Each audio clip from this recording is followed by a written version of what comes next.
Bueno, pues vamos a hacer entonces en axonometría isométrica esa perspectiva del cono con una sección, en este caso hiperbólica, ¿no? Aquí tenemos el cono circular recto, circular porque tiene por base circunferencia y recto porque el vértice incide sobre el eje que es ortogonal a la base en el centro.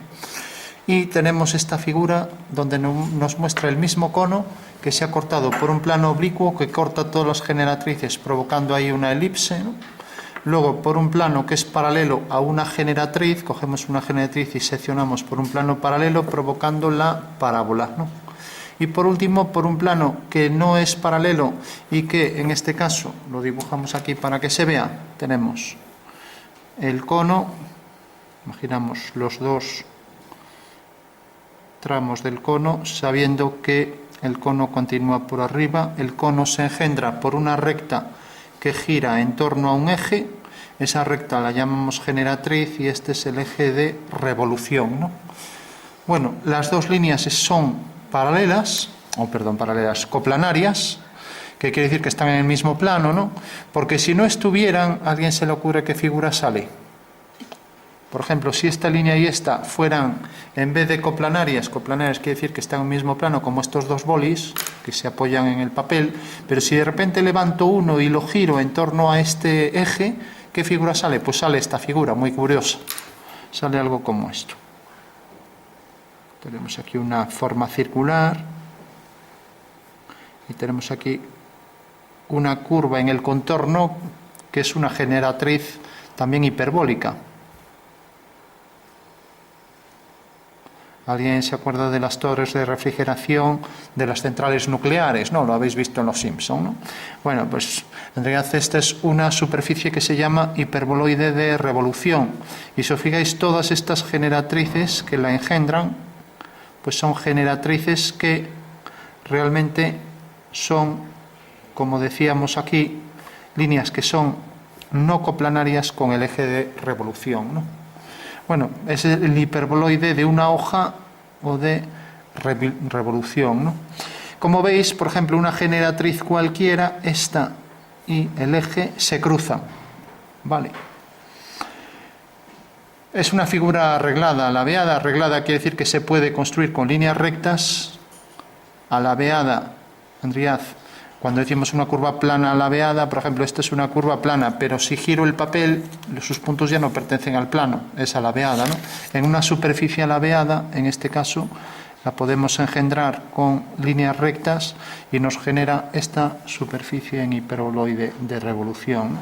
Puede no ser de revolución, por ejemplo, si esta sección es una elipse, y abajo hago otra sección elíptica y aquí otra elipse. Bueno, pues sigue siendo un hiperboloide, pero ahora ya no es de revolución. Puede ser reglado también, ¿no? Bueno, tenemos este caso, pero estábamos hablando del cono, que era lo que nos ocupa, ¿no? Esta figura es muy sencilla, tanto de dibujar como en otras cuestiones, ¿no? Como la ecuación, etcétera. Está porque se puede hacer con líneas rectas, ya veremos cómo se dibuja, ¿no? Si lo hacemos con curvas es más complicado, porque en realidad estas son secciones todas hiperbólicas. Esto es una hipérbola, esto es otra hipérbola, etcétera.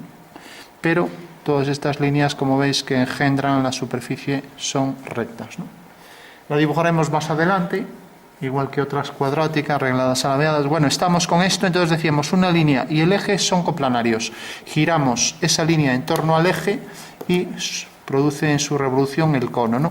Pues entonces decíamos, si el cono tenía por sección ortogonal, aquí todos los puntos equidistantes de un punto de intersección del plano con el eje, entonces tenemos el caso de la circunferencia, ¿no?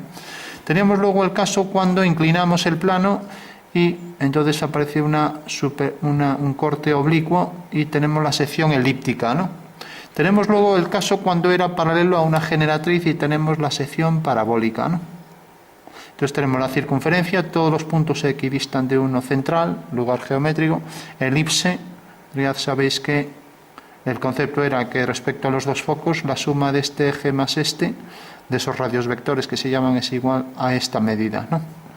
Ahora tenemos la parábola, que sería la sección en la cual el plano es paralelo a una generatriz, y en la parábola se tiene siempre por concepto que desde un punto P La medida, la distancia a un foco es igual que la distancia a una recta llamada directriz, ¿no? O sea que todas estas distancias son iguales. Esta igual que esta igual que esta igual que esta, ¿no? Bueno, ese es el concepto de parábola. Y por último, el concepto métrico de hipérbola es aquella curva en la que, aparte de tener dos asíntotas que son rectas tangentes en el infinito, a ambas ramas de la hipérbola, pues tenemos que siempre, si cogemos un punto de la hipérbola y trazamos la distancia hasta un foco, y lo mismo con esto, tenemos los dos radios vectores. Entonces, si llamamos este radio A y a este radio B, y esta distancia C, pues A menos B es igual a C, ¿vale? Ese es el concepto métrico de hipérbola, ¿vale? Bueno, en base a esto, igual que hicimos con la elipse, en base a esto podemos dibujarla, pero no vamos a dibujarla así, ya que calcular secciones nos permite dibujar la curva con total precisión. Entonces la vamos a hacer mediante una sección. Entonces dibujamos el cono en planta y alzado. Tenemos el cono, entonces la base es 4 centímetros de diámetro. Entonces dibujamos la circunferencia de diámetro 4. Aquí no la tenemos, o sea, tenemos esta. Bueno, vamos a hacer esta mismo, para ir más rápido, que coger el compás. Coloco aquí la planta de la figura, coloco la posición de los ejes principales, horizontal y vertical, coloco los dos ejes para representar ahora el alzado, y ya tenemos el cono, ¿vale? Que era lo que estábamos representando. Entonces tenemos aquí este segmento. Y ahora aquí arriba hago la representación en alzado, ¿vale? Bueno, una vez que tenemos esto, representamos en alzado la proyección. Proyectamos estos puntos, tenemos la anchura de la base. Vamos a hacerla algo más pequeño que este cono. Vamos a hacerlo. Colocamos aquí la base. Proyectamos este punto. Vamos a hacer este eje. Hacemos aquí un eje horizontal. Marcamos de todo la posición del eje horizontal. Sabemos que son líneas discontinuas. Y por último proyectamos este punto para obtener en el alzado la verdadera longitud del diámetro. Proyectamos este punto mediante líneas discontinuas finas, y lo mismo aquí. Líneas discontinuas finas. Y para concluir, vamos a coger con el compás una distancia cualquiera, por ejemplo esta. Vale. Con lo cual vamos a representar este cono en asonometría isométrica. La asonometría isométrica tiene una ventaja sobre las otras asonometrías en nuestro caso, y es que tenemos la plantilla de elipses que representan circunferencias en asonometría isométrica, lo cual es una ventaja, ¿no? Porque si lo hiciéramos en por ejemplo, en una dimetría, estos dos ejes formarían aquí ángulo igual que este, ¿vale?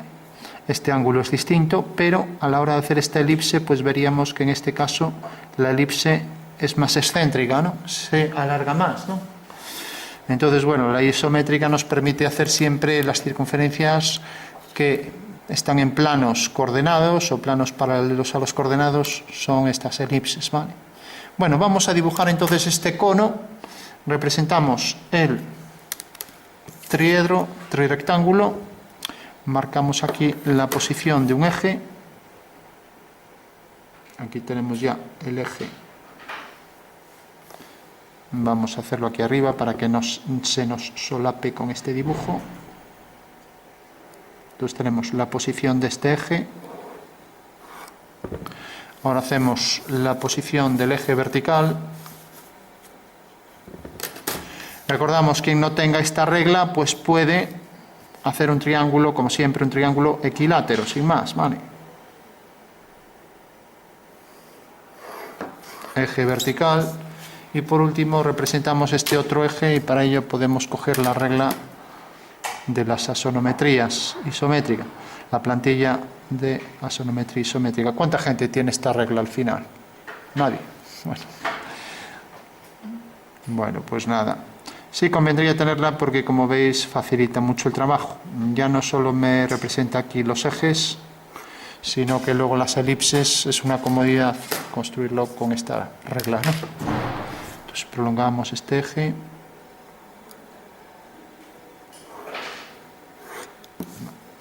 Y ahora hacemos el triángulo fundamental. Como tiene este arco, bueno, no hace falta que sea muy grande. Entonces cogemos una distancia cualquiera y hacemos aquí, por ejemplo, esta circunferencia.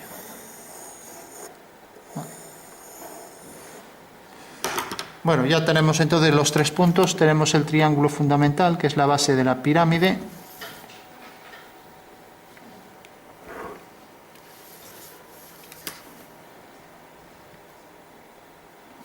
Y ahora vamos a representar el cono, ¿vale? Entonces, podemos abatir esto, lo podemos abatir hacia un lado o hacia el otro. Por rapidez lo vamos a hacer de manera que quede así, que quede al revés no nos importa. Entonces, cogemos esta medida, hacemos el arco y tenemos la semicircunferencia, ¿vale? Lo mismo hacemos aquí, hacemos el arco, cuyo radio es la mitad del lado del triángulo, y tenemos otra semicircunferencia. Bueno, sabíamos entonces que las caras de estas pirámides, al abatirlas, este vértice caía aquí, ya que en un par de rectas que pasan por una semicircunferencia, pues siempre tienen este vértice de forma que es de 90 grados, ¿no? Segundo teorema de Tales, ¿de acuerdo? Entonces tenemos esta cara batida aquí, tenemos esta otra cara y ya tenemos la pirámide con sus caras abatidas, ¿no? Bueno, es una pirámide pequeña para la altura de este cono, que vemos que esta altura pues excede la medida, ¿no? Bueno, pues ya que excede, vamos a ver qué pasa cuando excede, ¿no? Fijaros que el cono viene por aquí y tiene esta longitud, ¿vale? La longitud de aquí a aquí. Entonces ya marcamos la posición del cono. Vale. Eso quiere decir que el cono vendrá por aquí. Bueno, marcamos, prolongamos el eje y por tanto el cono es este. Este será el alzado de ese cono, ¿vale?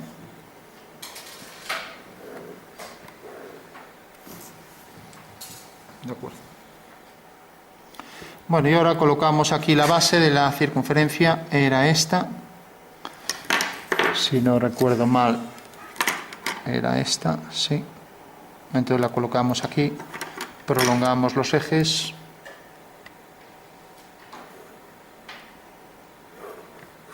Tenemos ahí un eje y tenemos aquí el otro.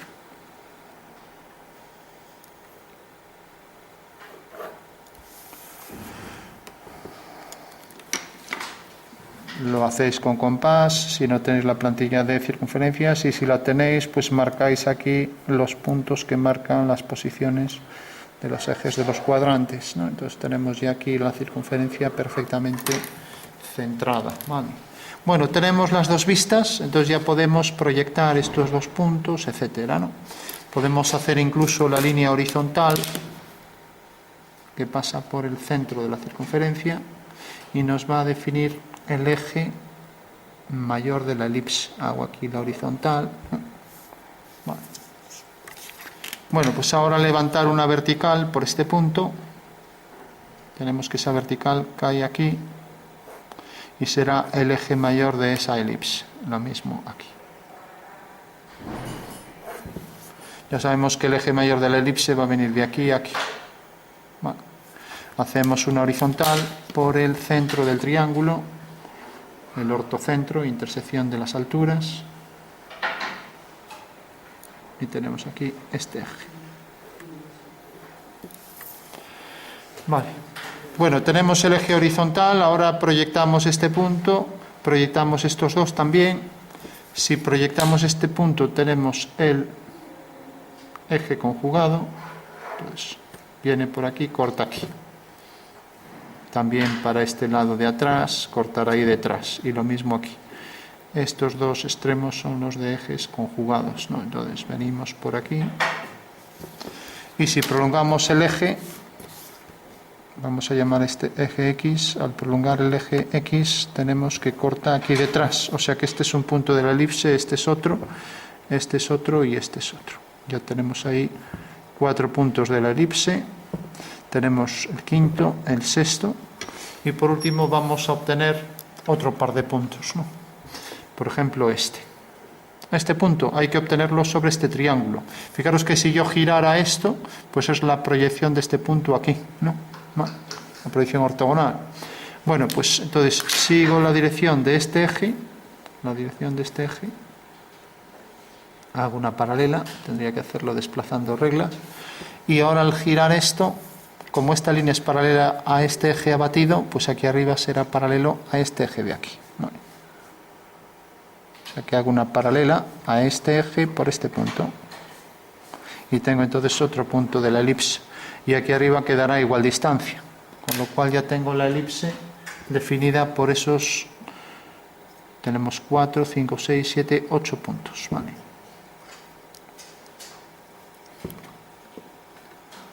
Vamos a poner esto a la misma medida, cojo esta medida y tendrá que ser igual aquí abajo que aquí arriba.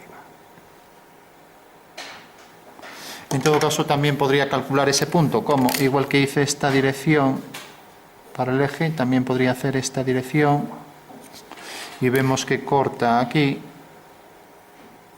y por tanto por aquí hago una paralela al eje X, obteniendo también ahí la posición del punto simétrico central respecto al centro, origen de coordenadas, ¿vale?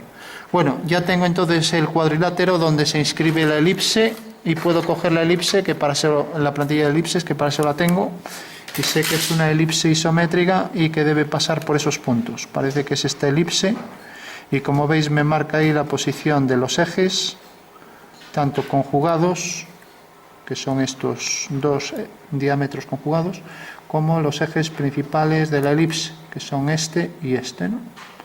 Ahora ya la puedo trazar por aquí.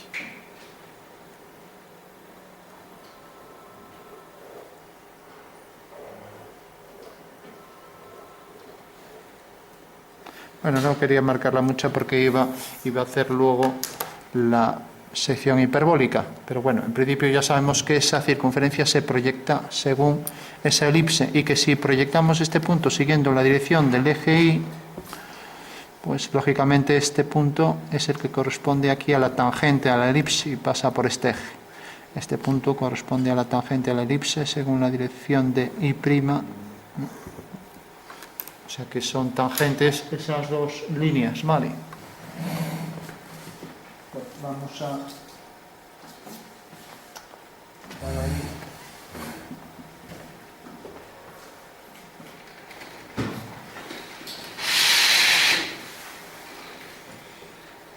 Bueno, hasta aquí hay alguna duda, creo que está fácil, ¿no? Tenemos esa circunferencia que si giramos este plano se proyecta ortogonalmente según esa elipse isométrica. Tenemos los puntos definidos de la circunferencia, que son estos puntos de la elipse. Si hubiéramos hecho este abatimiento, pues tendríamos que también podríamos proyectar y obtener también las proyecciones, las tangentes de estos dos, ¿no? Que será en este caso pues este rombo circunscrito a la elipse, ¿no? Bueno, tenemos esto, y por último necesitamos saber la altura. Fijaros que si yo quiero saber este punto dónde está, corresponde a la dirección del eje Z. Este es el eje Z', y abatido queda aquí, lo ponemos así, Z' abatido. Bueno, pues fijaros que si quiero saber un punto cualquiera, por ejemplo este, lo único que tengo que hacer es esta dirección y ahí tengo el punto, ¿no? Si cojo otro punto más arriba, queda aquí. Bueno, pues si hago aquí lo mismo, si hago esa dirección, corta aquí, por tanto el vértice es este, ¿vale? O sea que si la figura se solapa, pues esto queda hacia adentro, sin problemas, ¿no? Hago una paralela al eje Y' por ese punto hasta que corte al eje Z'. Una paralela, el vértice lo proyecto según la dirección de I' y vemos que corta aquí. Por tanto, esa es la altura reducida de la sonometría del cono. Vale. Hago las tangentes, tangente a la elipse y tangente a la elipse. Y ya tengo ahí el cono en asonometría isométrica, ¿no? De acuerdo.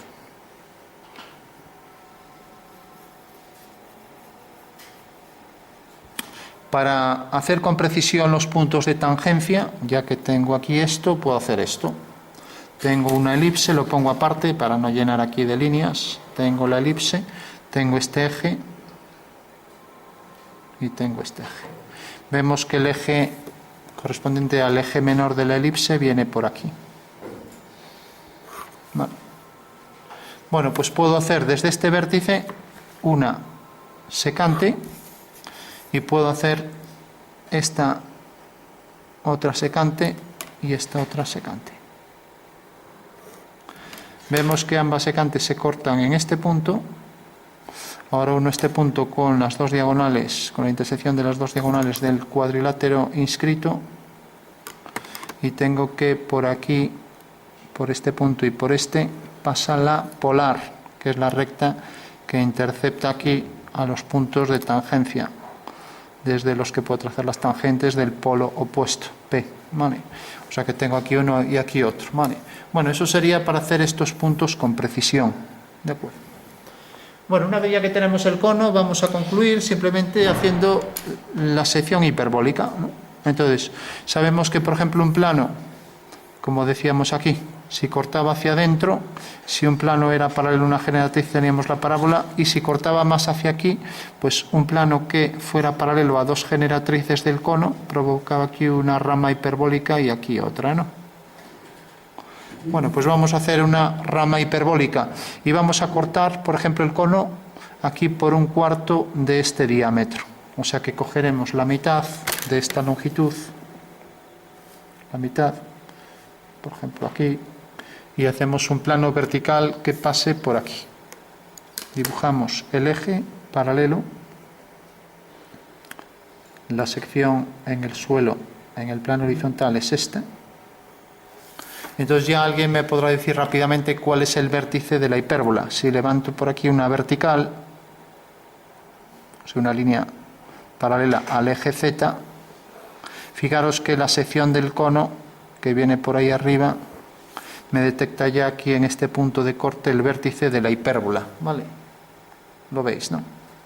Ahí, como hay mucha línea, a lo mejor no se ve, pero será algo como esto. Si tengo aquí el cono, pues lo único que hice fue pues un plano que pasa por aquí, este plano vertical, pues tracé el centro, tengo este eje, tengo aquí el eje de revolución y hago esta línea. Al levantar aquí una vertical tengo el vértice de la hipérbola, ¿vale? Bueno, si quiero trazar otro punto cualquiera, entonces puedo hacer otro triángulo, por ejemplo este, y en ese triángulo levanto otra vertical y tengo otro punto de la hipérbola. De esta manera ya puedo tener la sección de todos los puntos. Entonces, como vemos, no es necesario saber geometría ni saber concepto de la hipérbola para calcular hipérbolas o cualquier curva. Puedo calcularla mediante cortes y de esa manera puedo saber ya qué forma tiene y dibujarla con toda precisión, ¿no? Y eso valdría para cualquier superficie, ¿no? Por ejemplo, si pensamos en un toro, el toro tiene en su sección, imaginemos el toro, que es el donus, ¿no? Si hago una sección por un plano tangente a la circunferencia interna de garganta, ese toro es cortado de manera que el corte que se produce es esta curva. ¿Alguien se acuerda del nombre de esta curva? ¿Habéis visto a lo mejor algún toro cortado así, no? ¿Alguien se acuerda qué forma tenía qué nombre tenía esta sección? Paraboloide hiperbólico. No, el paraboloide hiperbólico era este. Bueno, pues esto era la lemniscata de Bernoulli, ¿vale? Si cogéis un donus y lo cortáis visto desde arriba, imaginaros el toro visto desde arriba, son dos circunferencias concéntricas, e intentáis cortarlo, que se va a deformar seguro, por aquí, pues tenéis que esa curva, esa sección, pues produce una lemniscata. Bueno, pues podemos calcular esa lemniscata, o incluso si lo cortáis por aquí, sale un óvalo de Cassini, o podría salir también, si lo cortamos un poco aquí hacia adentro, una curva que hiciera algo como esto, así. ¿Alguien sabe cómo se llama esta? Sería una curva cuando cortamos, por ejemplo, por aquí, más allá del polo hacia adentro. Esta es la hipopoda, ¿no? O sea que en realidad todas las secciones tienen su nombre y se pueden calcular sin saber nada de estas curvas. ¿Cómo? Pues por estos métodos. Entonces, hagamos otro punto de la hipérbola. Entonces, directamente dibujo aquí este triángulo. Y este triángulo, al levantar aquí una vertical, pues vemos que corta. Al hacerla vertical tendría que hacerla paralela bien. Corta en este punto, es otro punto de la hipérbola, y así con todas, ¿vale? Con lo cual, una vez ya que tengo varios puntos, pues ya puedo trazar la hipérbola que será tangente a la dirección del eje Y' en el vértice de la hipérbola, y hace esto así.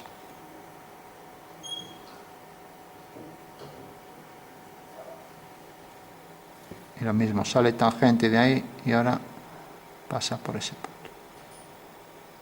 Bueno, pues esa es la sección hiperbólica, ¿no?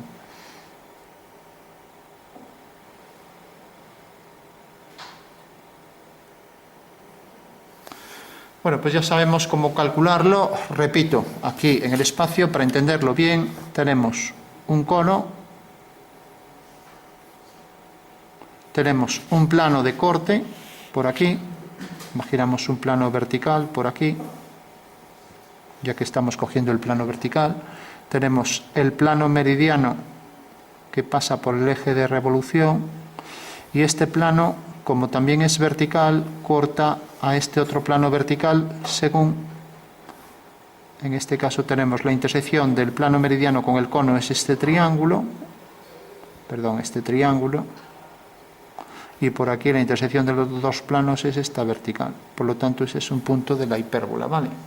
O sea, tenemos por un lado la sección del cono, que es esta, el plano vertical que corta a este otro plano vertical según esta recta, y entonces la intersección de esta recta con este triángulo me da este punto. Por lo tanto, la curva hiperbólica vendrá por aquí.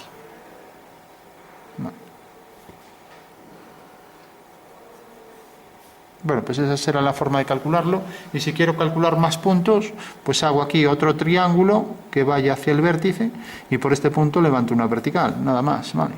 Así de simple, ¿vale? Pues es como si estuviera girando triángulos, por ejemplo, otro triángulo, y donde corta aquí, otra vertical, otro punto. Bueno, así obtuvimos todos los puntos de la hipérbola. Bueno, ya que tenemos todos los puntos, podría proyectar, ya que este punto viene a parar aquí, corta aquí, bajo una vertical y tengo el cono ahí en el alzado con su corte, ¿no? O sea que este sería el cono. Voy a terminarlo aquí para que no se me solape con esto. Pues hago aquí esta forma para indicar que es una superficie cónica, ¿vale? Con lo cual ya tengo ahí, esto debería ser, es otra lemniscata, paralelo el eje de la lemniscata a esto, o sea que quedó algo torcida, pero bueno, quedará algo así.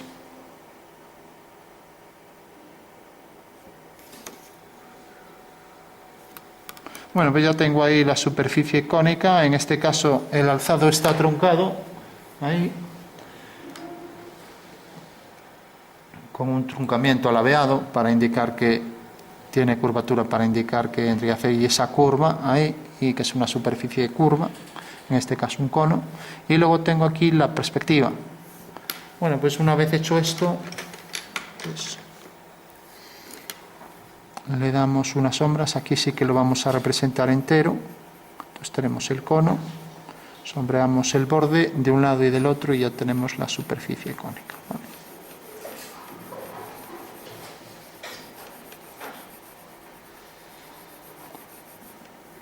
Y aquí la sección hiperbólica.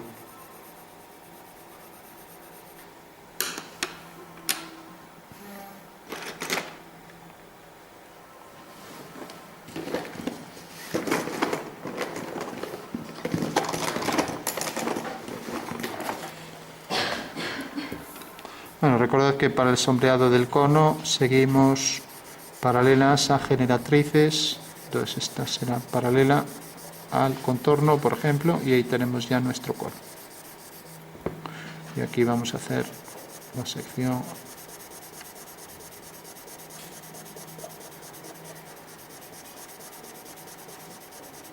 Como el cono va a terminar aquí en el plano de corte, una vez que terminemos ahí, pues lo que hacemos es quitar esto y dejar decir que llega hasta aquí el cono.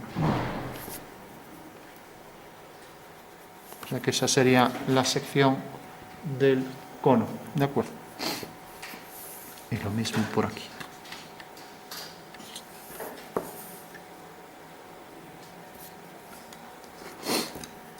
Podemos darle más contraste si queremos, por ejemplo, aquí traer un poco más de luz hacia aquí arriba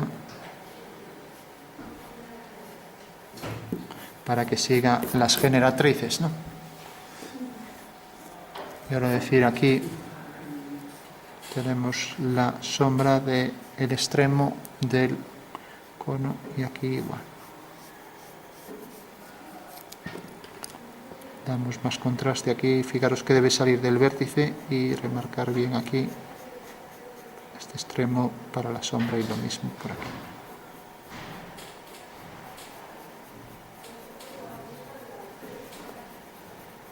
¿A qué se debía que la sombra mayor no estuviera en el borde, sino que dejara ahí más zona de luz en el borde? ¿Alguien se acuerda? Ese efecto de luz, ¿a qué se debía?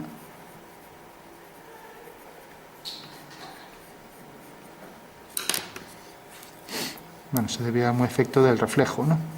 El reflejo de la luz, ¿no?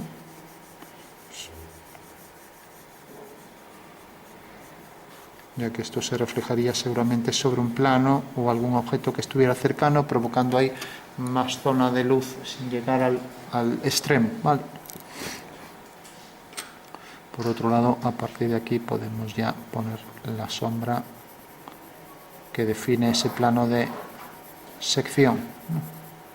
Hasta llegar aquí a la base.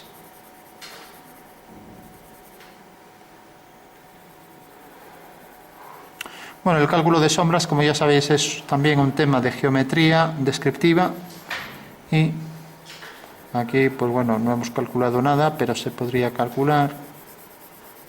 Aquí lo hemos hecho sin más, poniendo sombras por el borde y nada más, ¿no?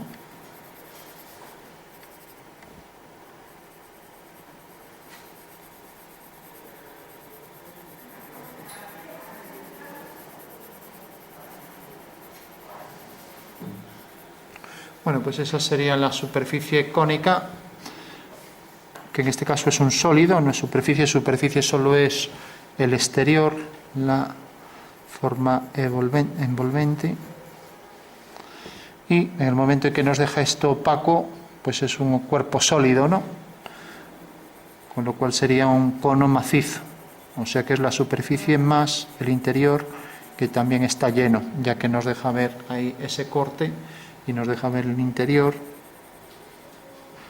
Lógicamente, si dejara ver este hueco detrás, pues estaríamos hablando de la superficie, ¿no? Pero bueno, lo hemos hecho sólido para que se vea ahí el tramo hiperbólico, ¿no?